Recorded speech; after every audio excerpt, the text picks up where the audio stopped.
आज हम राजराजेश्वरी श्री राजराजेश्वरी की पूजा करने वाले हैं। खासकर दक्षिण में देवी का स्वरूप अनेक तरह से माना जाता है। उसका कारण यहाँ पर आदि शंकराचार्य जैसे अनेक देवी भक्त हो गए और उन्होंने शाक्त धर्म की स्थापना की। शाक्त धर्म का मतलब शक्ति का धर्म। दो तरह के धर्म एक साथ चल पड़े। रामानुजाचार्य ने वैष्णव धर्म की स्थापना की और दो तरह के धर्मों पर लोग बढ़ते बढ़ते अलग अलग हो गए। असल में जो वैष्णव है उसका कार्य महालक्ष्मी का है और महालक्ष्मी की जो अनेक स्वरूप हैं उन स्वरूपों को अपने में आत्मसात करना, जैसे कि धर्म की स्थापना करना और मध्य मार्ग में रहना, न तो लेफ्ट में जाना न राइट में जाना, मध्य मार्ग में रहना, इन्हीं को वैष्णव कहते हैं। फिर इनके आगे चल करके वैष्णव धर्म गुजरात आदि सब देशों में फैल गया। वैष्णव मार्ग से जब आप गुजरते हैं कुंडलिनी के द्वारा तो आप अंत में सहस्त्रार में पहुंच गए। लेकिन सहस्त्रार में ब्रह्मरंध्र पर सदाशिव का स्थान है। तो वैष्णव धर्म करने से आप अंत में पहुंच जाते हैं सदाशिव के पास, जो कि शाक्त धर्म का ही अंत है। लेकिन ये समझना चाहिए कि कुंडलिनी शक्ति और कुंडलिनी शक्ति मध्य मार्ग से ही गुजरती है। तो दोनों को अलग कैसे कर सकते? शक्ति का भी मार्ग जो है वो मध्य मार्ग है। दोनों एक साथ बंधी हुई चीजों को अलग अलग कर दिया गया। उसकी वजह ये कि कुंडलिनी का उत्थान उन दिनों में होता नहीं था। महाराष्ट्र में कोल्हापुर में महालक्ष्मी का मंदिर, जहाँ वो जागृत अवस्था, वहाँ बैठ कर के लोग गाते हैं उदय उदय अम्बे। अम्बा तो शक्ति है, कुंडलिनी को अम्बा कहते हैं। तो उस महालक्ष्मी मंदिर में बैठ कर के वो गाते हैं कि शक्ति तू जागृत। उनको ये नहीं पता कि वो क्यों गाते। तो वैष्णव अपना मार्ग बनाते, रास्ता बनाते, पथ बनाते, और जब वो पथ बन जाता है तब उसमें से कुंडलिनी का जागरण होता है। सहयोग में हम लोग भी यही करते हैं। जब आप लोग मेरी ओर ऐसे हाथ करके बैठते हैं तो आपके सातों चक्र धीरे धीरे ठीक होते हैं, माने आप वैष्णव बनते जा रहे हैं। आप एक्सट्रीम से मध्य में आ जाते हैं, मध्य मार्ग, और आपके चक्र ठीक से बैठने लग जाते हैं। जब चक्र आपके ठीक हो जाते हैं तभी कुंडलिनी जागृत होती है। इसलिए पहले आप वैष्णव बनते हैं और उसके बाद आप शाक्त बन जाते हैं। इस प्रकार ये दोनों चीजें एक ही, किंतु दक्षिण में देवी के अनेक स्वरूप माने गए और उसमें से राजराजेश्वरी को बहुत ही ज्यादा माना जाता है। अब देखा जाए तो लक्ष्मी जो है वो वैष्णव पद पे, विष्णु के पद पे, विष्णु की पत्नी, और इसलिए ये लक्ष्मी का एक स्वरूप बताया गया जो कि शक्ति का ही स्वरूप है। राजराजेश्वरी का मतलब है कि जब कुंडलिनी नाभि में आ जाती है, अब कुंडलिनी जब नाभि चक्र में आती है जहाँ, उस पे लक्ष्मी का स्वरूप प्राप्त होता है, ऐसा कहें, या लक्ष्मी का परिणाम उस पर आता है, ऐसा कहिए, या जब ये कुंडलिनी नाभि चक्र में आती है तो लक्ष्मी स्वरूपा ये किस प्रकार की होती। इस पर अनेक तरह के लक्ष्मियों का आरोपण है। गृह लक्ष्मी है, गजलक्ष्मी है, ऐसे अनेक लक्ष्मियां। पर ये लक्ष्मी तभी इन स्वरूपों को प्राप्त करती जब इन पर कुंडलिनी की शक्ति आ जाए। कुंडलिनी के शक्ति के मिलन से ही ये स्वरूप। इसलिए राजराजेश्वरी हालांकि कुंडलिनी की शक्ति नाभि पर आने पर जो स्वरूप धारण करती है उसे लोग कुंडलिनी को ही राजराजेश्वरी मानते। या कहा जाए कि आदि शक्ति का स्वरूप नाभि चक्र में जो होता है उसे राजराजेश्वरी कहते हैं। अब जिस इंसान के नाभि चक्र में राजराजेश्वरी स्थापन हो गई, माने गृह लक्ष्मी हो गई लेफ्ट साइड में, तो राइट साइड में राजराजेश्वरी। राजलक्ष्मी की अंतिम स्थिति जो है वो राजराजेश्वरी। अब ये राजराजेश्वरी की अंतिम स्थिति में एक सहयोगी को कैसे होना चाहिए? इसमें लक्ष्मी का तो आशीर्वाद आना ही हो। जब ऐसे मनुष्य पर कुंडलिनी जागरण के बाद लक्ष्मी का आशीर्वाद आ गया, और आना ही है, सब जितने भी सहयोगी हैं सब पर लक्ष्मी का आशीर्वाद आना। और कभी कभी ये लक्ष्मी काफी बढ़ सकती है अनपेक्षित, और नहीं भी बढ़ने पर तबीयत, ऐसे इंसान की तबीयत एक राजाओं जैसी हो जाए। जब तक आपकी तबीयत वैसी होती नहीं, तब तक समझना चाहिए कि कुंडलिनी अभी नाभि में घूम रही। तबीयत बदल सहयोग में आने पर जो सबसे बड़ा चमत्कार होता है कि मनुष्य की तबीयत बदल जाती है, उसका स्वभाव बदल जाता है। जो आदमी लक्ष्मी से भरा है, जिसके अंदर लक्ष्मी दिखाई नहीं देती, माने ये कि बहुत से रईस लोग भी होते हैं लेकिन वो कंजूस होते हैं, तो उनको कोई लक्ष्मीपति नहीं कह सकता। उनमें लक्ष्मी का कोई स्वरूप ही दिखाई नहीं देता। भिखारी जैसे रहते हैं, हर समय पैसे के लिए रोते हैं, किसी के लिए 2 पैसा निकालना उनके लिए मुश्किल। ऐसे जो कंजूस लोग होते हैं उनको कहना चाहिए कि उनके अंदर अभी कुंडलिनी का जागरण ही नहीं। कंजूसी के मारे मरे जाते हैं। इतने कंजूस होते हैं, इतने पैसे के बारे में सोचते हैं कि उनका लीवर भी खराब हो सकता है, उनकी शक्ल बिल्कुल भिखारियों जैसी लगेगी। तो लक्ष्मी को प्राप्त करना ही कार्य नहीं है कुंडलिनी। जो लक्ष्मी का स्वरूप है वो आपके अंदर उतारना, ये कुंडलिनी का। तो राजेश्वरी जिसको मानते हैं, जो ये कुंडलिनी की शक्ति जो आपके अंदर लक्ष्मीपति का स्वरूप उतारती है, ये राजराजेश्वरी। उसका ये मतलब नहीं कि आपके पास बहुत पैसा आना चाहिए, रुपया आना चाहिए, पर दानत कि जैसे कोई आप राजा है। राजराजेश्वरी का मतलब है कि आप राजा तबीयत हो। अपने यहाँ तो राजा लोग भी बड़े भिखारी होते हैं और कंजूस होते हैं, झूठे होते हैं, पैसा खाते हैं, सब काम करते हैं। लेकिन यहाँ तो शुद्ध स्वरूप की बात हो रही। जो राजराजेश्वरी का पुजारी है और जिसने उसे प्राप्त कर दिया, उसके कितने तो भी गुण होते हैं कि जो शायद आज इस लेक्चर में पूरे न बता सके। लेकिन सबसे बड़ी तो चीज ये होती है कि इसके अंदर दानत, जनरस हो जाए, क्योंकि वो जानता है कि मैं राजराजेश्वरी के शक्ति से प्लावित हूँ, मुझे कभी भी पैसे की या किसी चीज की दरकार ही नहीं रहने वाली, तो क्यों न मजा उठा ले, क्यों न लोगों को चीज देने से अपनी तबीयत खुश। पहले जब कोई राजा लोग खुश होते थे तो अपने पास की सबसे कीमती चीज उठा के दे देते थे लोगों को। जिस आदमी में जनरॉसिटी नहीं है, दानत है, उसका अर्थ ही अभी अधूरा ही पड़ा हो।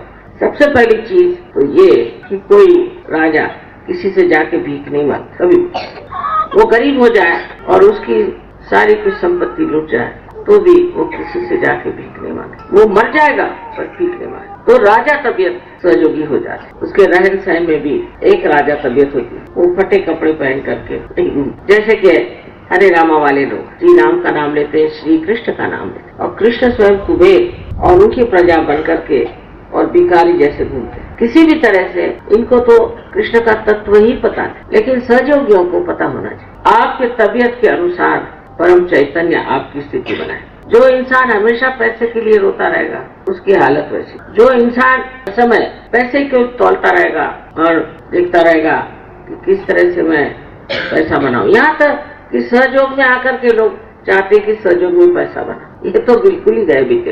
इनसे गए बीते तो कोई। एक बार अकबर बादशाह ने बीरबल से पूछा कि सबसे गए बीते लोग कौन है, तो उन्होंने कहा जो भगवान के मंदिर में आकर के लोगों से भीख मांगते। जब भगवान बैठे हुए तो लोगों से भीख क्या को मांगते। इसी प्रकार सहयोग में भी ऐसे लोग बहुत ही कम है, पर हैं जो सोचते हैं कि सहयोग में आकर के हम किसी बात से पैसा। हमें किसी ने बताया कि गणपतिपुरे में सहयोगी कुछ सामान लेके आए थे, उसे बेच रहे थे। एक साहब जरूर आए जो कि हमसे पूछ के लाए और उन्होंने बेचा, और जो कुछ भी उनको प्रॉफिट हुआ उन्होंने सहयोग को दे दिया। मैं कहती ये भी नहीं करना चाहिए, पर तो भी वो कहते हैं कि हमारी वजह से सहूलियत होती है, लोगों को साड़ियाँ मिल जाती है, ऐसा हो जाता है। पर जो इंसान सहयोग में आकर के और सिर्फ पैसा कमाना चाहता है, वो तो ऐसा है कि उसको सहयोगी कहना ही नहीं देना। उससे आप समझ ही नहीं सकते हैं कि राजराजेश्वरी की शक्ति क्या है। उसकी शक्ति से मनुष्य पैसा हो या नहीं हो, कोई आपके अंदर डर नहीं रह जाता, कोई अभाव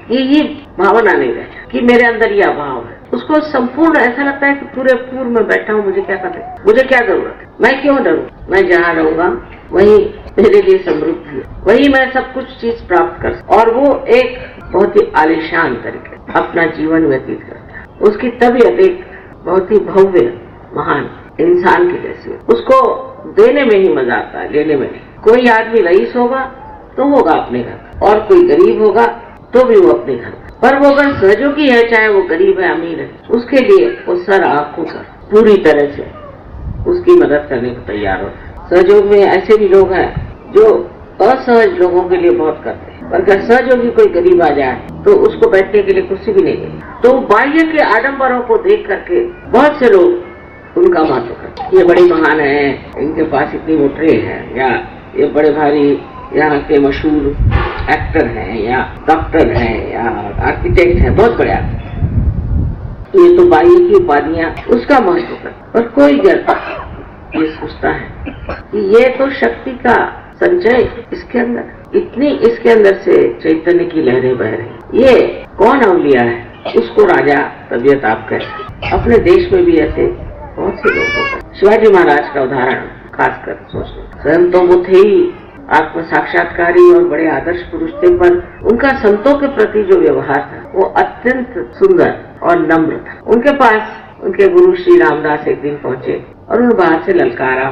शिवाजी महाराज ने एक चिट्ठी लिख करके झोली में डाल दी। उस चिट्ठी में लिखा था कि गुरु, मेरी सारी जो कुछ सत्ता है, साम्राज्य है, ये सब मैंने आपके झोली में डाल दी। उस चिट्ठी को पढ़ के गुरु रामदास हंसकर उन्होंने कहा कि बेटे, हम तो सन्यासी हैं, हम क्या तुम्हारी साम्राज्य लेके करेंगे, तुम तो राजा हो और तुम्हारा कर्तव्य है। लेकिन हाँ, अगर तुम सोचते हो कि इस साम्राज्य को भक्ति से चलाएं, तो इसका झंडा जो है, जो हम छाती पहनते हैं, उस रंग का त्रिकोणी झंडा बना। उस झंडे से ये लोग जान जाएंगे कि तुम भी एक संन्यास्त भाव से राज कर। उसके प्रति कोई खिंचाव लगाओ तुमको नहीं, तुम हो राजा, लेकिन उसको तुम जानते नहीं कि तुम राजा।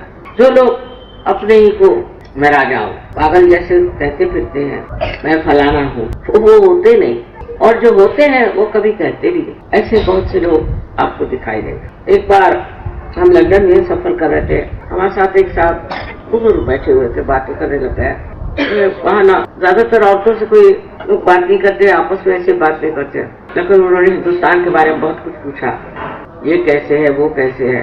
तो मैंने कहा आप क्या हिंदुस्तान में? हाँ, मैं था हिंदुस्तान में इतने साल का, ऐसी बात है। और कुछ नहीं बताया कौन थे क्या थे। उसके बाद वो उतर के चले गए, हम भी उतर के चले गए। उसके बाद एक दिन ऐसे ही हमारे पति और हम जा रहे थे, तो हम लोगों से मुलाकात की, ऐसी ट्रेन में की। तो उन्होंने कहा कि हमारे घर आइए, आप लोग बातें करेंगे हिंदुस्तान के बारे में। जाके देखा, बड़ा भारी आलीशान उनका मकान, बहुत से रह रहे हैं शान। पता हुआ कि वो अपने यहाँ वाइसरॉय, लेकिन उन जबान से कहे नहीं, और न पता ही हुआ कि अपने यहाँ वाइसरॉय, अपने यहाँ के वाइसरॉय को कोई मिल भी सकता था पहले जमाने। और इतनी नम्रता से उन्होंने हमसे बात की, आपको कोई चीज की तकलीफ हो तो बताइएगा। और यह एक मैं स्त्री, मैं सोचा मुझे इतना ये क्यों महत्व दे रहे हैं, तो परेशानी तो नहीं हो रही, यहाँ के लोग जरा खड़ हैं, ये वो सब बातें की। हिंदुस्तान के जैसे नहीं है, धार्मिक नहीं, सारी बातें करने के बाद भी उन्होंने ये नहीं बताया तो यहाँ वाइसरॉय रचो। और इतनी उनको श्रद्धा है हिंदुस्तानियों के बारे में, प्रेम से उनकी बातें बता रहे हैं। अपने यहाँ तो अगर कोई मिनिस्टर का पीए हो जाए तो ही उसकी खोपड़ी खराब। स्टोरी है उनके बारे में कि कोई लोग मिनिस्टर से मिलने गए, एक साहब बहुत कूद रहे थे, अभी आप क्यों सबसे बिगड़ रहे हो? पहले आपको पता नहीं मैं पिए हूँ, मैंने पी कर आया हूँ। इस तरह लोगों के दिमाग में थोड़ा सा भी कुछ मिलने पर खोपड़ी खराब। और ये लक्षण राजाओं का नहीं। राजाओं की पहली चीज है कि अत्यंत नम्र, अक्खड़पना आता है। इसलिए अक्खड़पना आता है मनुष्य में कि वह सोचता है तो मैं इतना पैसा वाला हूँ, मैं सबको झाड़ सकता। और अगर वो कुछ पढ़ा लिखा हो, बड़ी नौकरी में हो, कुछ हो, बड़े बाप का बेटा हो, और उसको अक्खड़ चलता है, उसे तो आप बात ही नहीं कर सकते। यानी यहाँ तक कि मैंने देखा है कि सर्वसाधारण लोग भी, जैसे हमारे पति के ऑफिस में टेलीफोन पर बात करें तो इतनी बदतमीजी से बात करते। फिर पूछा कि कौन? मैंने कहा मैं ये हूँ। फिर उसके बाद उनकी हालत ही खराब हो जाती। तो पहले आप अक्खड़पना से बात क्यों करते? वो कहा अच्छा साहब से मत बताना, माफ कर देना। ये और मैंने कहा मुझको क्या, मैं क्यों बताने जा रही हूँ, पर तुमने ऐसी पहले बात क्यों? अगर जलक अगरी छलक। जो परिपूर्ण है इंसान वो अत्यंत नम्र होता है, सादगी होती है उसकी। आप समझ जाएंगे कि जब तक आप परिपूर्ण नहीं है, आपके अंदर झूठा घमंड, झूठा गुस्सा, हर तरह की एक अजीब तरह का व्यक्तित्व आप प्राप्त करते हैं कि सब आपका नाम सुनते बात खड़े। एक तो भिखारी जैसे होते जो रात दिन आते ही पता हो जाता कि आए हैं कुछ मांगने, कुछ रोने, मेरा फलाना हो गया, मेरे बाप को ऐसा हो गया, मेरे माँ को ऐसे हो गया, कुछ आया, मेरे पास पैसे नहीं है, मेरे को ये चाहिए, एक भिखारी जैसे। और दूसरे आते हैं वो चिल्लाते हुए। तो पहले वैष्णव बनना हो, मध्य में आए बगैर आप राजा राजेश्वरी की शक्ति को प्राप्त नहीं कर सकते। आपके अंदर वो चल ही नहीं सकता। जैसे कि प्लास्टिक के पेड़ को पानी डालने से फायदा क्या? इसी तरह इन लोगों में एक तरह का आडंबर, एक झूठा तमाशा। अभी हम लंदन से आ रहे थे तो हमारे साथ एक देवी जी आ रहे थे, हीरे उड़े पहने थे, काफी इतने मोटे मोटे हीरे कान में, नाक में, हाथ में, इतने पहनते थे, पहन के आए थे। तो हमसे कहले हम तो भाई सिंपल लिविंग और हाई थिंकिंग में विश्वास करते कि सादगी से रहो और ऊंचे विचार। अच्छा, बड़ी अच्छी बात है। मैंने कहा बैठिए आप। कहना हम तो ऐसे कलर कपड़े वगैरह नहीं पहनते, इसलिए हम तो बहुत सिंपल। मैंने कहा बहुत अच्छी। उसके बाद जैसे इंडिया आने लग गया तो आई मिलकर मुझे एक तकलीफ है, मेरी मदद कर दीजिए। मैंने कहा क्यों? कहले कस्टम वाले आपको बहुत मानते हैं, तो मेरे पास से जो जेवर है 65 लाख के मैं पहने हूँ, तो मुझे इसमें से किस तरह से निकाले। तो मैंने आप तो सिंपल लिविंग आप कस्टम वालों से कह दीजिए कि मैं सिंपल लिविंग में विश्वास करूँ, तो वो तो आपको ऐसे ही बाहर कर देंगे।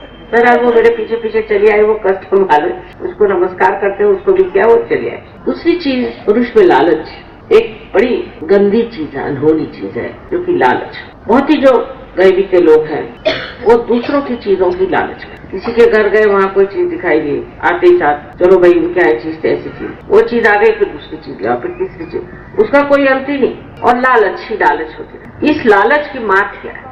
बात यह है कि कोई चीज को अपनाने से कितना सर दर्द होता है ये जानिए। जैसे आप समझ लीजिए कि यहाँ पर कोई अच्छा सा कारपेट बिछा है और मुझे लालच हो गई कि ये कारपेट में ले लूं, तो एक तो चोरी भी कर सकती हूँ, नहीं चोरी, तो दिमाग में वही घूमता रहेगा कि ये कारपेट कहाँ से आया, क्या आया, कब आया, और ये वो तो पूजा ये सब एक तरफ है। फिर उस कारपेट को खरीद लीजिए और अगर वो यहाँ बिछ गया तो ये क्या अरे ये कारपेट खराब हो जाएगा, ऐसा हो जाएगा, वैसा हो जाएगा। इससे बेहतर है अगर ये मैं मान लूँ कि भाई ये तो मेरा कारपेट है ही नहीं, किसी और का है, भगवान बचाए, हो गया, छूट गई झंझट। ये जब दूसरे की चीज है तो मेरे सर दर्द क्या, इंश्योरेंस कराओ, फलाना कराओ, वहाँ जाओ, बैंक में जाओ, किसने बताया?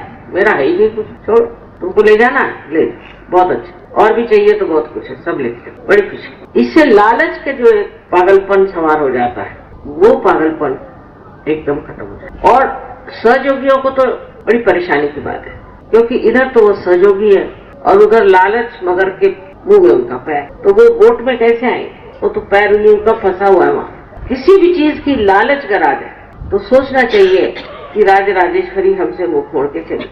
और जो राजराजेश्वरी तबीयत के इंसान होते हैं उनको तो छोटी भी चीज में मजा आने लग जाता है, उनको कोई चीज की कमी नहीं रहती। एक बार हम पलिटाना गए थे तो चढ़ करके, काफी ऊंचा चढ़ना पड़ता है, 2.5 घंटे चढ़ते। वहां जाके पहुंचे तो बाहर एक मंदिर था, संगम प्रभु जिसको कहते हैं अपने मार्बल का। तो हमारे भी लोग और साथ में थे तो वो सब लेट गए। मैंने ऊपर देखा, अरे देखो इतने हाथी बनाए हैं और उनकी सबकी दुम कितनी सुंदर अलग अलग बनाई। तो वो कहने लगे मम्मी हम लोग इतने थक गए, तुम्हें हाथी की दुम कहाँ दिखाई दे रही? मैंने कहा देखो ना, तुम देख नहीं रहे उसे। कहले तुमको कुछ थका नहीं लग रहा? मैंने कहा नहीं, ये देखो ना, इस कला को देखो, मेरी सारी थकानी बात है। तो छोटी छोटी चीज में भी मजा उठाना जब आ जाए और उसका आनंद उठाना, उसका समाधान लेना। जैसे शबरी के बेर खा के श्री राम इतने संतुष्ट हो गए थे। उस चीज को जब आप समझने लग जाएंगे तब कहना है कि आप राजराजेश्वरी के शक्ति से प्लावित है, नरिष्ठ है। प्रेम से अगर कोई छोटी सी चीज, अब छोटी सी ही कोई चीज दे दे, कोई सुपारी दे दे, समझ लो प्रेम। और मैं सुपारी खाती नहीं तो भी जरूर खाऊंगी और खाना चाहिए, क्योंकि उससे दूसरा आदमी खुश हो जाएगा। उसे क्या पता कि मैं सुपारी नहीं खाती। माने ऐसा है कि कोई सी भी चीज, वस्तु, संसार की जो भी, इसमें जैसे शीशे में आप मर्क्यूरी लगा दें, साधारण सर्वसाधारण शीशा जो कि पारदर्शक है, ट्रांसपेरेंट है, उसमें अगर मर्क्यूरी लगा दें तो शीशा बन जाता है जिसमें आप अपनी शक्ल देख। कोई सी भी वस्तु में आप प्रेम जड़ा, वो वस्तु जो है इतनी सुंदर हो जाती। फिर मन करता है ये किसे दे। जैसे बाजार जाएंगे तो मन करेगा हाँ ये उनके लिए ठीक है, ये उनके लिए ठीक। अपने लिए क्या ठीक है ये विचार ही नहीं आना चाहिए। इसका अगर विचार छूट जाए कि मुझे क्या चाहिए, मैं क्या पसंद करती हूँ, हो गया। इसका मतलब ये है कि अभी वो सर्वव्यापी शक्ति आपके अंदर आई नहीं। अगर सर्वव्यापी शक्ति अगर आपके अंदर आ जाएगी तो आप बहुत सूझने हो जाएंगे और जान लेंगे कि देखो किसे किस चीज की जरूरत है। जैसे आपने कहीं गए और आपने देखा कि बहुत सुंदर साए, हाँ उनके घर में रही थी तो वहाँ उनके पास एक दीप नहीं था, वो ले लेना चाहिए। सबकी जरूरतें समझ में आने लग जाती जब अपनी जरूरतें कुछ नहीं रही। सबकी तकलीफें याद में आ जाती। कोई है बीमार है, कोई है उसको किसी चीज की जरूरत है कि उसके पास में समझ लीजिए एक टेप रिकॉर्डर नहीं, वो मेरा भाषण सुनना चाहते हैं, सब पता हो जाता है। और जब आप उसे वो चीज दे दें तो कहता है माँ आपको पता कैसे? पता नहीं कैसे। इसीलिए प्यार को ज्ञान कहते, ज्ञान ही शुद्ध प्रेम है। क्योंकि जब आप किसी के साथ भी शुद्ध प्रेम करते हैं तो आपको उसके प्रति सारा ज्ञान आ जाता है, ये है कैसे। वो फिर चाहे महामाया हो आप जान सकते, पर शुद्ध प्रेम होना चाहिए। शुद्ध प्रेम से पूरा ज्ञान आपको मिल जाए, कोई सा भी ज्ञान किसी भी प्रकार। अगर आप समझ लीजिए शुद्ध प्रेम से इस दृष्टि से देखते हैं कि जैसे अभद्रास में गरीबी बहुत, तकलीफ बहुत देखी है, सुमन में क्या भाव आया। यहाँ धूप में बच्चे छोटे छोटे धूप में हैं, खड़े कितनी देर से बस का इंतजार कर रहे हैं, बुढ़े लोग हैं, सब खड़े हैं और हम आराम से अच्छी गाड़ी में बैठे चले जा रहे हैं। तो चुभने सा लग गया उसको, करना क्या चाहिए। मैं कहा यहाँ ट्रांसपोर्ट क्यों नहीं कर देते प्राइवेट, बेचारे इनका थोड़ा सा तो दुख हल्का होता। और वही दिमाग में बैठा हुआ है कि वो किसी तरह से ट्रांसपोर्ट शुरू हो जाए। तो जब आपकी जागरूकता हो जाती है तो आप सारे विश्व बंधुत्व में आ जाते। अब कितना बड़ा काम है ये राजराजेश्वरी का, कि जो सबके बारे में विचार करते। जैसे एक राजा की रानी है तो वो अपनी प्रजा की जो तकलीफ है उसे देखेगी, उनके परेशानियों को दूर करेगी। वो बैठ के ये तो नहीं गिनेगी कि उसके पास जेवरात कितने हैं, कि उसके पास डायमंड्स कितने हैं, वो ये देखेगी कि मेरे प्रजा में कितने लोग परेशान हैं, छोटी सी छोटी चीज उनको क्या। इसी तरह आपकी भी तबीयत होती, जब तक हम अपने से उठ के विश्व में नहीं व्यापक होते हैं तब तक आप विश्व निर्मल धर्म के पुजारी कैसे। और विश्व निर्मल धर्म कोई बाह्य का तो है नहीं कि जैसे हम भाई हिंदू है तो मुसलमान है तो ईसाई, ऐसे तो है नहीं। ये तो अंदर का प्रकाश, और इस प्रकाश में मनुष्य एक बड़ी भारी भव्य व्यक्ति बन करके निकला। वो ये नहीं सोचता है कि मैं क्या प्राप्त कर रहा हूँ, मैंने क्या पाया है, पर यही सोचता है कि मेरे वजह से, मेरे कारण, और वो क्या मैं कर सकता हूँ। अभी तो भी मैं कम ही हूँ, माँ क्या मैंने 100 ही आदमियों को रियलाइजेशन दे पाया और मैं कर ही नहीं पाया। ऐसा जब वो सोचने लगा तब सोचना चाहिए कि उसके अंदर ये राजराजेश्वरी की जो शक्ति है वो कूद रही, वो कौंध रही है, वो उसको परेशान किए जा रही कि तू करता क्या, तेरे पास इतनी शक्ति है, तू देता क्यों। इसको पैसे से कोई गिन नहीं सकता, किसी भी चीज से नहीं। अब आज ही देखिए कि देर हो गई, फोन आया रशिया वगैरह से, तो मुझे देर हो गई।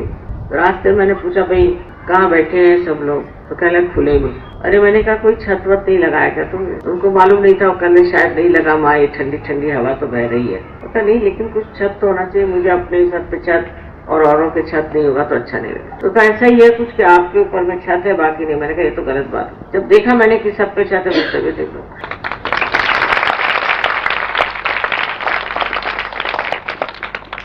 इसी प्रकार छिंदवाड़े में भी बहुत गर्मी हो गई और सब लोग खुले में बैठे थे। पूरी समय मुझे ये फिक्र लगी थी कि क्या हो रहा है, और सब बता रहे थे मैं, हमको तो ठंड लग रही थी अंदर, इतने धूप में बैठे बैठे लोग को ठंड लग रही थी। वही राजराजेश्वरी की शक्ति जो है, जो सब जगह सबका हित से भी ज्यादा कहना चाहिए कि सबको आराम दे, सबको सुख, सबको आनंद प्रदान कर, और वो शक्ति आपके अंदर की है। उसको आप चाहें तो कहां से कहां पहुंचा सकते। एक पैसे से भी जो काम हो सकता है वो हजारों रुपयों से नहीं हो सकता, लेकिन देने की शक्ति महान होने। फिर से कहूंगी कि विदुर के घर जाकर श्री कृष्ण ने साग खाया और दुर्योधन का मेवा नहीं खाया। इन सब में चीजों में बड़ा भारी संकेत, वो संकेत ये है कि प्रेम से भरी हुई चीज, उसका दाम किसी भी चीज से आप तौल नहीं सकते। तो सबसे पहले वैष्णवों को चाहिए कि अपने लक्ष्मी चक्र को साफ करने के लिए सबसे पहले कि मेरी जरूरतें कुछ नहीं, सारी जरूरतें दूसरों की है, इसलिए मैं सहयोग में आया, ऐसे विचार से आया। कल आपको आश्चर्य होगा कि प्रोग्राम के बाद इतने लोग आए थे, बड़ा मुझे आनंद आया, पर एकदम मेरा राइट हार्ट पकड़ गया बुरी तरह से। तो मेरी समझ में नहीं आया कि यहाँ राइट हार्ट इतना क्यों पकड़ा, ऐसा तो कभी भी नहीं हुआ। ये वही शक्ति जिसने संकेत दिया। फिर मैंने पूछा कि भाई यहाँ गृहलक्ष्मियों का क्या हाल है, हैदराबाद में लोग गृहलक्ष्मी को किस तरह से ट्रीट करते। तो पता ये हुआ कि बहुत ही बुरी तरह से ट्रीट करते हैं, उनकी कोई इज्जत ही नहीं करते और हर समय झाड़ते रहते। माँ की इज्जत करते हैं पर बीवी की बिल्कुल नहीं करते, और कहने लगे कि ये मुस्लिम इन्फ्लुएंस आया हुआ है यहाँ। अरे भाई मुसलमानों में भी आपको पता नहीं कि औरत की इज्जत करने के लिए कितना बताया कुरान में, वो नहीं करते, वो बेवकूफी है। उसमें जितनी इज्जत औरत की और कहीं है ही नहीं लिखी हुई। तब मुझे समझ में आया कि जहाँ स्त्री की यत्र नारायण पूज्यन्ते तत्र रमन्ते देवता, जहाँ घर की स्त्री की इज्जत नहीं होगी वहाँ पर कभी भी देवताओं का राज होने। ऑफ कोर्स ये कहना चाहिए, इसमें सादी बात ऐसी है कि अगर आपने अपनी पत्नी की पूर्णतः इज्जत की तो बच्चे भी आपकी इज्जत करेंगे और वो एक दूसरे की इज्जत करेंगे, ये तो बात है। पर अगर स्त्री स्वयं ही पूजनीय न हो और वो इस तरह के कार्य करती है जो पूजनीय नहीं है तो फिर उसको ठीक करना चाहिए। लेकिन अगर वो अच्छी औरत है और वो घर के बाल बच्चों को संभालती है, सब घर को प्रेम से रखती है, ऐसी औरत की इज्जत घर में ही नहीं समाज में भी है। कल सोचिए मेरा पूरा राइट हाथ पकड़ लिया और आधे घंटे तक मैं तड़पती रही। वो जो आप अपने पत्नियों को तड़पाते हो मेरे अंदर वो तड़पन आ गई। अब हो सकता है कि एक स्त्री आपको इतना ज्यादा सहयोग नहीं समझती हो बुद्धि से, पर हृदय से समझती है। स्त्री जो है हृदय से चीज को समझती और पुरुष मस्तिष्क से समझ, लेकिन हृदय से समझना भी बहुत बड़ी। और स्त्री को हमेशा शक्ति स्वरूपा माना। जिस घर में स्त्री का मान नहीं होगा वहाँ कोई कार्य ठीक से हो ही नहीं सकता, कारण स्त्री ही जब शक्ति है।